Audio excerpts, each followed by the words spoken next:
തമിഴ്നാട്ടിൽ പട്ടിമണ്ഡ്രം എന്നും പറഞ്ഞൊരു വലിയ ആക്ഷേപഹാസ്യ പരിപാടിയുണ്ട്. അത് വലിയൊരു ജനക്കൂട്ടത്തിൻ്റെ നടുവിൽ സോളമൻ പയ്യപ്പ എന്ന് പറയുന്ന ആളാണ് അത് നടത്തുന്നത്. അത് 10-30 വർഷമായിട്ട് അത് നടക്കുന്ന ഒരു പരിപാടിയാണ്. സോഷ്യൽ സറ്റയറാണ് അതിൻ്റെ ഹൈലൈറ്റ് എന്ന് പറയുന്നത്. നിശ്ചിതമായ വിമർശനം, അതേസമയം അത് ഹാസ്യത്തിലൂന്നി നിന്നുകൊണ്ടാണ് അവരത് നടത്തുന്നത്. അപ്പോൾ ആ ഇടയ്ക്ക് അവിടെ തമിഴ്നാട്ടിൽ ഒരു സംഭവം ഉണ്ടായി. അവിടെ ജയലളിത ഭരിക്കുകയാണ്. അവരുടെ സ്പീക്കർ ഒരു റൂളിംഗ് നടത്തി നിയമസഭയിൽ. അതായത് ആരും ജയലളിത എന്നുള്ള പേര് ഉപയോഗിക്കാൻ പാടില്ല എന്നായിരുന്നു അത്. അപ്പോൾ MLA-മാർക്ക് പോലും ഒരു മുഖ്യമന്ത്രിയുടെ പേര് പറയാൻ ഉള്ള അവകാശം നിഷേധിച്ചതിനെതിരെ ഈ സോളമൻ പയ്യപ്പ പട്ടിമണ്ഡലത്തിൽ ഒരു പരിപാടി അവതരിപ്പിച്ചു. പക്ഷേ അതിന് അദ്ദേഹം ഒരു ഉദാഹരണമായിട്ട് കാണിച്ചത് കേരളത്തിൻ്റെ മുഖ്യമന്ത്രിയാണ്. അന്നാണ് കോഴിക്കോട് വെച്ച് ശിവാനി എന്ന് പറയുന്ന ഒരു പെൺകുട്ടി ഉമ്മൻചാണ്ടി എന്ന് വിളിച്ചിട്ട്, ഒരു കൊച്ചു പെണ്ണ് ശിവാനി എന്ന പെൺകുട്ടി ഉമ്മൻചാണ്ടി എന്ന് പേര് വിളിച്ച് തൻ്റെ കൂട്ടുകാരൻ അമൽ കൃഷ്ണയ്ക്ക് ഒരു വീട് വെച്ച് കൊടുക്കണം എന്നുള്ള ആവശ്യം മുന്നോട്ട് വെച്ചത്. ഒരാൾക്കൂട്ടത്തിൻ്റെ നടുവിൽ വെച്ച് ആ പെൺകുട്ടി ഉമ്മൻചാണ്ടി എന്ന് പേര് വിളിച്ചതാണ് ആ പട്ടിമണ്ഡലത്തിൽ അന്ന് പ്രതിപാദ്യ വിഷയമായത്. അതായത് കേരളത്തിലെ ഒരു കൊച്ചു കുഞ്ഞിന് പോലും ഒരു മുഖ്യമന്ത്രിയെ പേരെടുത്ത് വിളിക്കാൻ പറ്റും, എന്നാൽ തമിഴ്നാട്ടിൽ ഒരു MLA-ക്ക് പോലും അവരുടെ മുഖ്യമന്ത്രിയെ പേരെടുത്ത് പറയാൻ പറ്റില്ല എന്നുള്ള വിരോധാഭാസമാണ് അന്ന് പട്ടിമണ്ഡലത്തിലെ പ്രധാന ചർച്ചാവിഷയമായി മാറിയത്. 2011 ഉമ്മൻചാണ്ടി സർക്കാർ അധികാരമേറ്റ് 100 ദിന പരിപാടികളൊക്കെ പ്രഖ്യാപിച്ചു. വലിയ തോതിലുള്ള വികസന ക്ഷേമ പ്രവർത്തനങ്ങളുമായി മുന്നോട്ട് പോകുന്നു. അങ്ങനെ ഇരിക്കെയാണ് ഒരു 3 മാസം കഴിഞ്ഞപ്പോൾ പാം ഓയിൽ കേസിൽ ഒരു കോടതിയുടെ വിധി വരുന്നത്. അതിനകത്ത് ഉമ്മൻചാണ്ടിക്കെതിരെ കേസെടുത്ത് അന്വേഷിക്കണം എന്നായിരുന്നു വിജിലൻസ് കോടതിയുടെ വിധി. പാം ഓയിൽ കേസ് പണ്ട് കരുണാകരൻ മുഖ്യമന്ത്രിയായിരുന്നപ്പോൾ നടന്നൊരു സംഭവമാണ്. അന്ന് ഉമ്മൻചാണ്ടി സാർ ധനമന്ത്രിയായിരുന്നു. ഈ കേസിൽ ഏതാണ്ട് 20 വർഷം നീണ്ട കേസിൽ അദ്ദേഹം ഇക്കാലം അത്രയും സാക്ഷിയായിരുന്നു. പൊടുന്നനവെയാണ് ഇതിനകത്ത് രാഷ്ട്രീയമായ ഒരുപാട് കരുനീക്കങ്ങളുമൊക്കെ നടന്നതിന് ശേഷം അദ്ദേഹത്തെ ഉൾപ്പെടുത്തി അന്വേഷിക്കണം എന്ന മട്ടിലുള്ള വിജിലൻസ് കോടതിയുടെ ഒരു വിധി വന്നത്. വിധി വരുമ്പോൾ കേരളത്തിലെ വിമാനത്താവളങ്ങളെക്കുറിച്ചുള്ള ചർച്ച നടക്കുകയാണ്. തിരുവനന്തപുരം വിമാനത്താവളം, നെടുമ്പാശ്ശേരി വിമാനത്താവളം, കണ്ണൂർ വിമാനത്താവളം, ഇവയുടെ വികസനം ആയിരുന്നു അന്നത്തെ ചർച്ചാ വിഷയം. അത് ഒരു പ്രസൻറ്റേഷനിൽ കൂടെ ആണിത് അവതരിപ്പിച്ചുകൊണ്ടിരുന്നത്. അന്നേരമാണ് ഈ കോടതി വിധി വരുന്നത്. ഉമ്മൻചാണ്ടിക്കെതിരെ കോടതി വിധി, അദ്ദേഹം രാജിവെച്ചേക്കും എന്നുള്ള അഭ്യൂഹങ്ങളൊക്കെ പുറത്തു നടക്കുന്നു.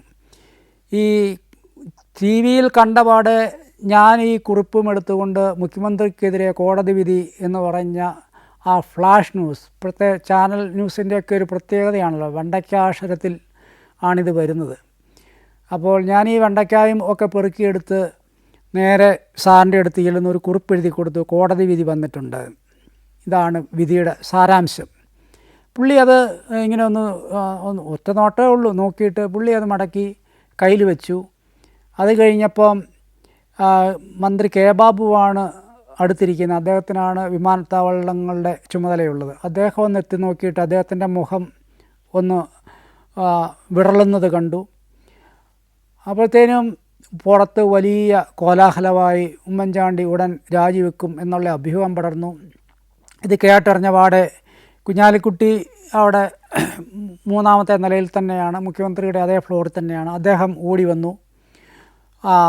മാണി സാറ് പുറത്ത് ടാക്സിനെക്കുറിച്ചുള്ള ഒരു ശില്പശാലയിൽ പങ്കെടുക്കുകയാണ്. അദ്ദേഹവും ഈ വിവരം അറിഞ്ഞ് അദ്ദേഹം സെക്രട്ടേറിയറ്റിലേക്ക് കുതിച്ചെത്തി.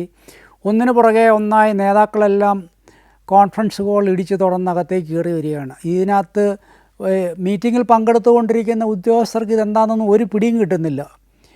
അപ്പോൾ ഞാൻ ഉമ്മൻചാണ്ടി സാർ ഇങ്ങനെ കൂളായിട്ടിരിക്കുന്നുണ്ടപ്പോൾ എനിക്ക് വീണ്ടും ഒരു സംശയം, എനിക്കിനി വല്ല തെറ്റും പറ്റുമോ. ഞാൻ ഒന്നുകൂടെ ഇറങ്ങിപ്പോയി ടി വിയിൽ നോക്കി, ശരിയാണ്, കോടതിയുടെ വിധിയാണത്. ഞാൻ വീണ്ടും ഒന്നുകൂടെ ഉറപ്പാക്കിയിട്ട് തിരിച്ചു വന്നു. അപ്പോഴത്തേക്കും അവിടെ ഉണ്ടായിരുന്ന മറ്റ് മന്ത്രിമാരും എല്ലാവരും ഹോളിലെത്തി. ഉടനെ കുഞ്ഞാലിക്കുട്ടി ബാക്കിയുള്ളവരോടെല്ലാം ഒന്ന് പുറത്തു പോകണം, ഞങ്ങൾക്കൊരു അത്യാവശ്യം സംസാരിക്കാനുണ്ടെന്ന് പറഞ്ഞ് ഉദ്യോഗസ്ഥരെ എല്ലാം പുറത്താക്കി. അപ്പോൾ കോടതി വിധി എല്ലാവരും പോയി കഴിഞ്ഞപ്പോഴത്തേക്കും എല്ലാവരും ഉമ്മൻചാണ്ടി സാറിൻ്റെ ചുറ്റിൽ നിൽക്കുകയാണ്. അപ്പോൾ കുഞ്ഞാലിക്കുട്ടി ചോദിക്കുന്നു, എന്താ CMA സ്റ്റാൻഡ്? പുള്ളി ഇങ്ങനെ തല ഇങ്ങനെ ഉയർത്തിട്ട് പറഞ്ഞ്, ഞാൻ രാജിവെക്കാൻ പോവുകയാണ്. എല്ലാവരും സ്റ്റണ്ടായിട്ട് നിൽക്കുകയാണ്. അതായത് 3 മാസം പോലും ആയിട്ടില്ല ഒരു സർക്കാർ അധികാരമേറ്റിട്ട്. കുഞ്ഞാലിക്കുട്ടിക്ക് അപകടം മണത്തു. അദ്ദേഹം പറഞ്ഞു, എന്നാൽ പിന്നെ നമ്മൾ തെരഞ്ഞെടുപ്പിലേക്ക് പോകാമല്ലേ. അപ്പോഴത്തേക്കും മറ്റ് നേതാക്കൾ എല്ലാവരും എത്തി, മാണി സാർ എത്തി. പിന്നെ ഉടനെ അവർ ഇതുമായി ബന്ധപ്പെട്ട വക്കീലിനെ വിളിച്ചു. എന്താണ് യഥാർത്ഥ കോടതി വിധി എന്ന് ചോദിക്കുന്നു. അപ്പോൾ വക്കീൽ പറയുന്നു, അതത്രയും വലിയ സീരിയസ് ആയിട്ടുള്ള വിഷയം ഒന്നുമല്ല, പത്രക്കാർ തെറ്റിദ്ധരിച്ചാണ്, ആ രീതിയിലുള്ള ഒരു മിസ്ലീഡിംഗ് ആയിട്ടുള്ളൊരു തലക്കെട്ടാണ് അവർ കൊടുക്കുന്നത്. പിന്നെ അഡ്വക്കേറ്റ് ജനറലിനെയൊക്കെ ഉടനെ വിളിച്ചു. അപ്പോൾ അവരെല്ലാവരും പറഞ്ഞത് അങ്ങനെ രാജിവെക്കേണ്ട യാതൊരു സാഹചര്യവുമില്ല, ആ രീതിയിൽ അല്ല വിധി വന്നിരിക്കുന്നത്. അതുകൊണ്ട് ഇതിന് നമ്മൾ അപ്പീൽ കൊടുക്കും. അപ്പോൾ പത്രക്കാരെ കണ്ട് രാജിവെക്കുന്നു എന്നൊരു കാര്യമേ മിണ്ടാൻ പാടില്ല, ഞങ്ങൾ അപ്പീലിന് പോവുകയാണ് എന്നേ പറയാവൂ എന്ന് അവരെല്ലാം കൂടെ ബ്രീഫ് ചെയ്തു. അപ്പോൾ അത് കഴിഞ്ഞ് പത്രക്കാർ മൊത്തം അവിടെ തമ്പടിച്ചിട്ടുണ്ട്. ഹാളിന് പുറത്ത് ഈ പത്രസമ്മേളനം നടക്കുന്നതും ഈ കോൺഫറൻസ് ഹോളിലാണ്. പക്ഷേ എല്ലാ നേതാക്കളെല്ലാവരും കൂടെ ഹോളിന് പുറത്തോട്ട് ഇറങ്ങി വന്നു. അവിടെ പത്രക്കാരെല്ലാവരും ഉണ്ട്. അപ്പോൾ മാണി സാറ് പറഞ്ഞു, ഇതൊക്കെ ഞാൻ വിശദീകരിച്ചോളാം, ഉമ്മൻചാണ്ടി ഒന്നും മിണ്ടാതെ അവിടെ അങ്ങ് നിന്നാൽ മതി എന്ന് പറഞ്ഞ്. ആക്ച്വലി മാണി സാറും കുഞ്ഞാലിക്കുട്ടി സാഹിബും കൂടെ ആണ് ഫ്രണ്ടിൽ നിന്ന് കാര്യങ്ങളെല്ലാം വിശദീകരിച്ചത്. അപ്പോഴത്തേക്കും രമേശ് ചെന്നിത്തലയും എത്തി. ഉമ്മൻചാണ്ടി സാർ അവരുടെ പുറകിൽ നിൽക്കുകയാണ് ചെയ്തത്. അപ്പോൾ അവർ രാജി അങ്ങനെയുള്ള ഒരു വിധിയല്ല എന്ന് പറഞ്ഞ് ആ വിധിയെക്കുറിച്ച് വിശദീകരിച്ചു. പിന്നീട് അപ്പീൽ പോവുകയാണ് എന്നുള്ള കാര്യവും പറഞ്ഞു. പക്ഷെങ്കിൽ ഇങ്ങനെ അപ്പോഴത്തേക്കും പ്രതിപക്ഷം എന്താണ് പറയുന്നതെന്നാണല്ലോ പിന്നെ നമ്മൾ അടുത്ത് നോക്കുന്നത്. നമ്മുടെ ഒരു തീരുമാനം എടുത്തു കഴിഞ്ഞാൽ നെക്സ്റ്റ് എന്താണ് പ്രതിപക്ഷത്തിൻ്റെ ശബ്ദം എന്നാണ്. അപ്പോഴത്തേനും VS അച്യുതാനന്ദൻ മുഖ്യമന്ത്രി രാജിവെക്കണം എന്നാവശ്യപ്പെട്ടു. അത് വീണ്ടും ഒരു ആശയക്കുഴപ്പമുണ്ടാക്കി. അന്നേരമാണ് കോടിയേരി ബാലകൃഷ്ണൻ പാർട്ടി സെക്രട്ടറിയുടെ സ്റ്റേറ്റ്മെൻറ്റ്, ഉമ്മൻചാണ്ടി വിജിലൻസ് ഒഴിയണം എന്നാണ് കോടിയേരി ആവശ്യപ്പെട്ടത്. അതായത് രാജിവെക്കണ്ട എന്ന് വ്യംഗ്യം. എന്തായാലും അതൊരു കച്ചിത്തുരുമ്പായി. ഉടനെ അവിടെ വെച്ച് തന്നെ പ്രഖ്യാപിച്ചു, പ്രതിപക്ഷം ആവശ്യപ്പെട്ട പ്രകാരം ഉമ്മൻചാണ്ടി വിജിലൻസ് ഒഴിയുന്നതാണ്. അങ്ങനെ ആ പത്രസമ്മേളനത്തിൻ്റെ ആ വിവാദത്തിൻ്റെ ആരവം അവിടെ കെട്ടടങ്ങി. പക്ഷെങ്കിൽ അപ്പോൾ ഒരു വലിയ ഒരു പ്രചാരണം അവിടെ നടന്നിരുന്നു, ഉമ്മൻചാണ്ടി രാജിവെക്കാൻ പോവുകയാണ് എന്ന്. അപ്പോൾ നമ്മൾ ഈ പഴയ കാലത്തൊക്കെ ഈ മൂപ്പറക്കുക എന്നൊരു സംഭവം കേട്ടിട്ടുണ്ടല്ലോ. നമ്മൾ സ്ഥലമൊക്കെ വിൽക്കുമ്പം അവിടെ തെങ്ങയിലുള്ള മച്ചിങ്ങ വരെ വെട്ടിക്കൊണ്ട് പോകുന്ന ഒരു സംഭവം. രാജിവെക്കുകയാണ് എന്ന് TV-യിലൂടെയൊക്കെ വലിയ വാർത്ത വരുന്നതിനെ തുടർന്ന് പൊതുജനങ്ങൾ സെക്രട്ടേറിയറ്റിലേക്ക് ഇരമ്പി ആർത്തു വന്നു. എല്ലാവരുടെയും ലക്ഷ്യം എന്തെങ്കിലും ഒരു സഹായമോ എന്തെങ്കിലുമൊക്കെ ഒപ്പിച്ചെടുക്കുക എന്നുള്ള ലക്ഷ്യത്തോടു കൂടിയാണ് ഇവരിൽ ഏറെയും വന്നത്. അപ്പോൾ ഉമ്മൻചാണ്ടി നേതാക്കളെല്ലാം പിരിഞ്ഞു. ഉമ്മൻചാണ്ടി സാറ് വീണ്ടും ജനക്കൂട്ടത്തിലേക്ക് ഇറങ്ങി. അവരുടെ ഓരോരുത്തരുടെയും പരാതികളും നിവേദനങ്ങളും എല്ലാം മേടിച്ച് ഇതിൻ്റെ നടുക്കൂടെ ഇങ്ങനെ പോകുമ്പോഴാണ് ഒരു വിദ്വാൻ ഒരു നിവേദനം സാറിന് കൊടുക്കുന്നു. സാറിങ്ങനെ നോക്കിയിട്ട് ഇതിൽ ഒന്നും എഴുതിയിട്ടില്ലല്ലോ എന്ന് ഇയാളോട് പറയുന്നു. അപ്പോഴാണ് അയാൾ വളരെ രസകരമായ ഒരു മറുപടി പറഞ്ഞത്. സാറ് ധൈര്യമായിട്ട് അങ്ങ് ഒപ്പിട്ടു, ആവശ്യമൊക്കെ ഞാൻ പിന്നീട് സൗകര്യം പോലെ എഴുതി ചേർത്തോളാമെന്ന്. ഇന്ത്യയിൽ ആദ്യമായിട്ട് ഒരു ആഗോള നിക്ഷേപക സംഗമം നടക്കുന്നത് 2003 AK ആൻ്റണി മുഖ്യമന്ത്രിയായിരിക്കുമ്പോഴാണ്. അതാണ് ഈ ആഗോള നിക്ഷേപക സംഗമത്തിൻ്റെ തുടക്കം. അവിടെ നിന്നാണ് മറ്റ് സംസ്ഥാനങ്ങളും ഇന്ത്യയും രാജ്യത്ത് തന്നെയും ഈ ആഗോള നിക്ഷേപ സംഗമം എന്ന പരിപാടി നടക്കുന്നത്. ഇപ്പോൾ നമുക്ക് മിക്ക സംസ്ഥാനങ്ങളിലും ഈ ആഗോള നിക്ഷേപ സംഗമം നടക്കുന്ന വാർത്തകൾ നമ്മൾ കാണാറുണ്ട്. ഗുജറാത്തും തമിഴ്നാടും ഒക്കെ ഇക്കാര്യത്തിൽ ബഹുഘാതം മുന്നിലാണ്. അതുപോലെ കർണാടക, അവർക്കൊക്കെ കോടികളുടെ നിക്ഷേപമാണ് ലഭിക്കുന്നത്. 2003 AK ആൻ്റണി മുഖ്യമന്ത്രിയായിരുന്നപ്പോൾ ആരംഭിച്ച ആ നിക്ഷേപ സംഗമം 2013 ഉമ്മൻചാണ്ടി സർക്കാർ വീണ്ടും ആവർത്തിച്ചു. കൊച്ചിയിലെ മെറേഡിയൻ ഹോട്ടലിൽ വെച്ചായിരുന്നു ആ നിക്ഷേപക സംഗമം.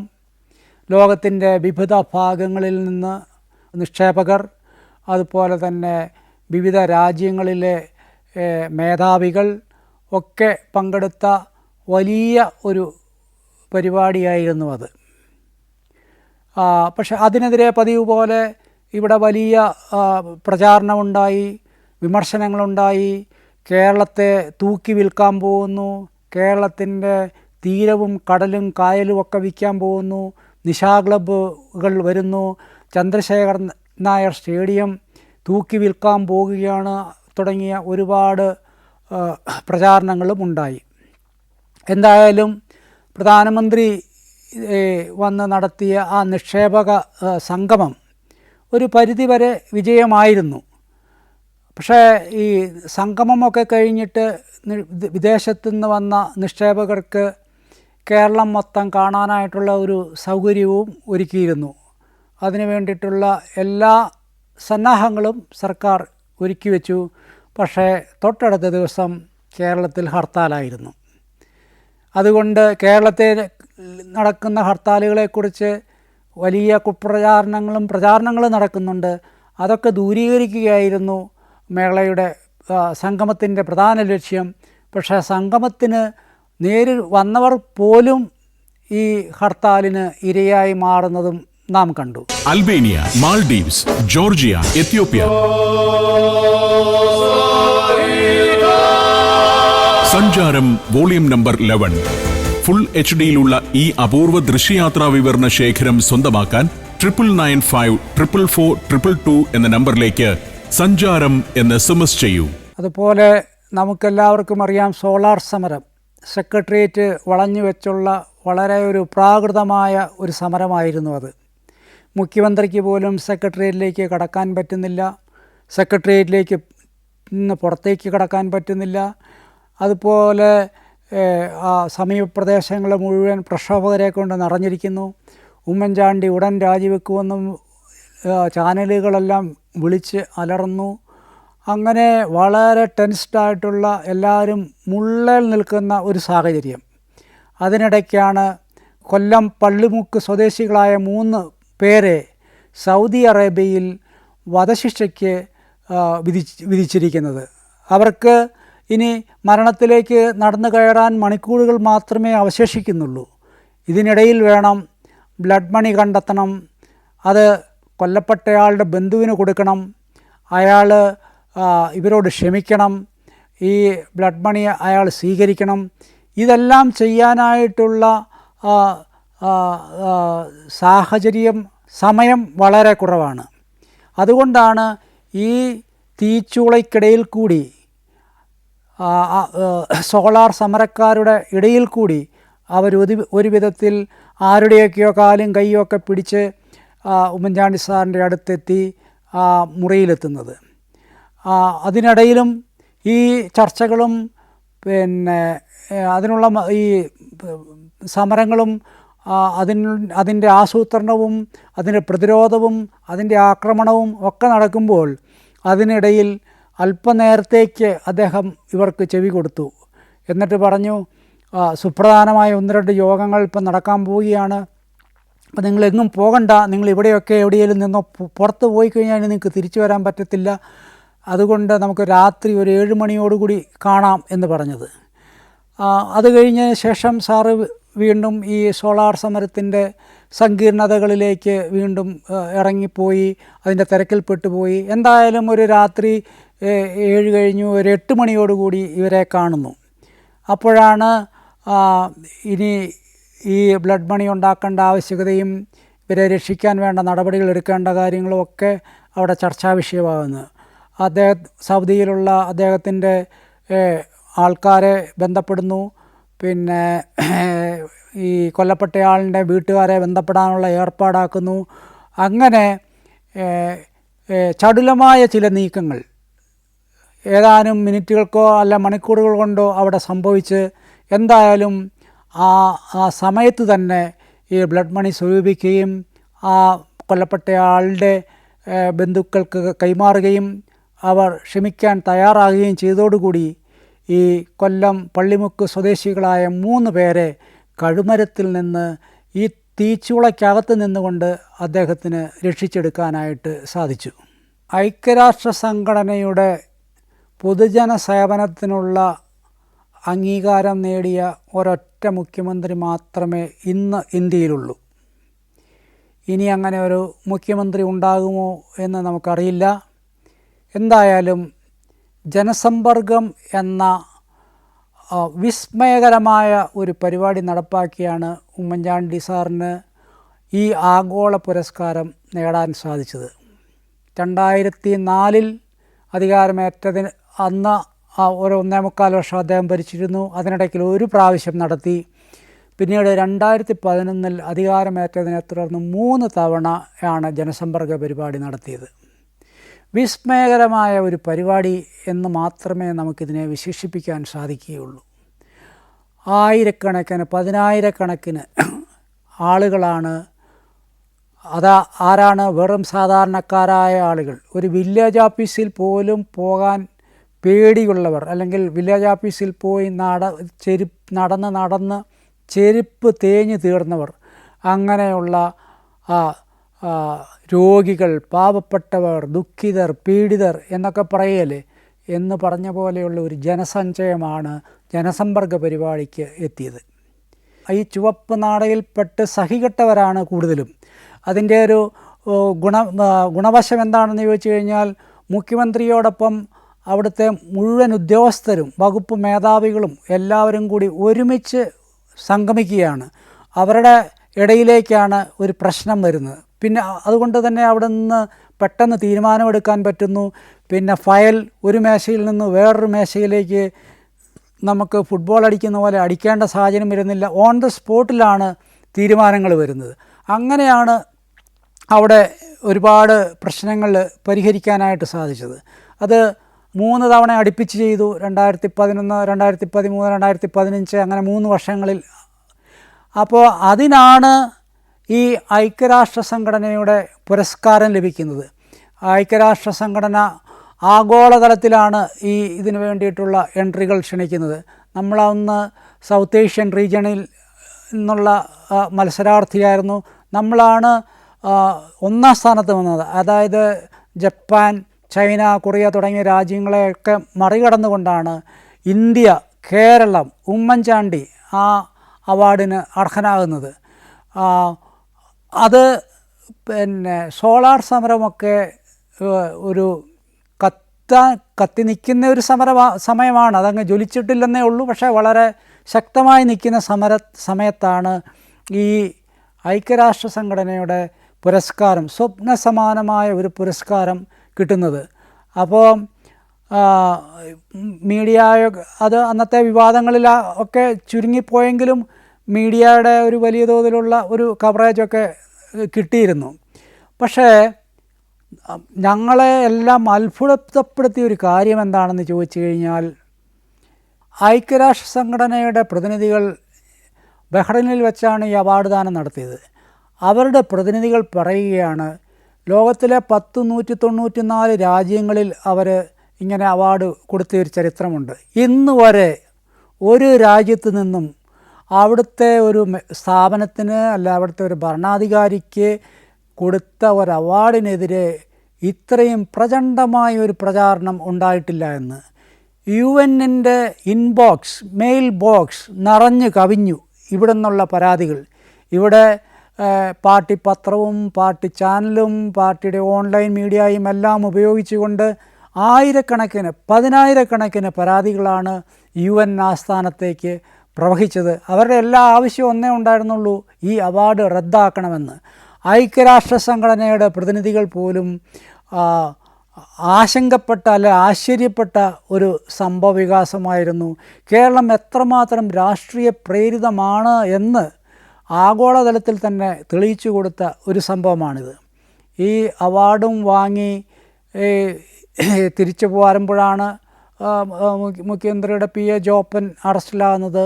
തുടർന്ന് കേരളം മുഴുവൻ ഇനി UN അവാർഡ് നേടിയ ഉമ്മൻചാണ്ടിയെ പിടിച്ചാൽ കിട്ടില്ല എന്നൊരു തോന്നൽ പ്രതിപക്ഷത്തിനുണ്ടാക്കി.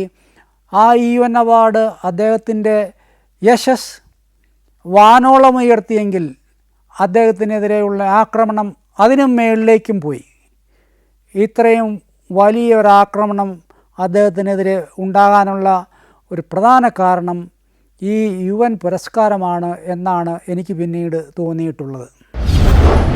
ഒരാൾക്കൂട്ടത്തിൽ നിന്നൊരാൾ ഉമ്മൻചാണ്ടി സാറിനെ കാണാനായിട്ട് വരുന്നു.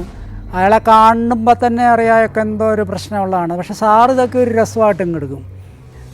അപ്പോൾ പറഞ്ഞു പുള്ളി, സാർ ഞാനൊരു ശാസ്ത്രജ്ഞനാണ്, ഞാനൊരു ഞെട്ടിപ്പിക്കുന്ന കണ്ടുപിടുത്തം, ഞാൻ എയ്ഡ്സിന് മരുന്ന് കണ്ടുപിടിച്ചിട്ടുണ്ട് എന്ന് പറയുന്നു. അപ്പോൾ സാറും അയാളെ പ്രോത്സാഹിപ്പിക്കുന്നു. ഓഹോ എന്നാൽ കൊള്ളാമല്ലോ, നല്ലതാണല്ലോ എന്നൊക്കെ പറയുന്നു. അപ്പം പുള്ളി അടുത്ത ആവശ്യം ഉന്നയിക്കുന്നു, ഈ മരുന്ന് പരീക്ഷിക്കാനായിട്ട് സാർ എനിക്ക് ഒരാളെ വിട്ടു തരണം.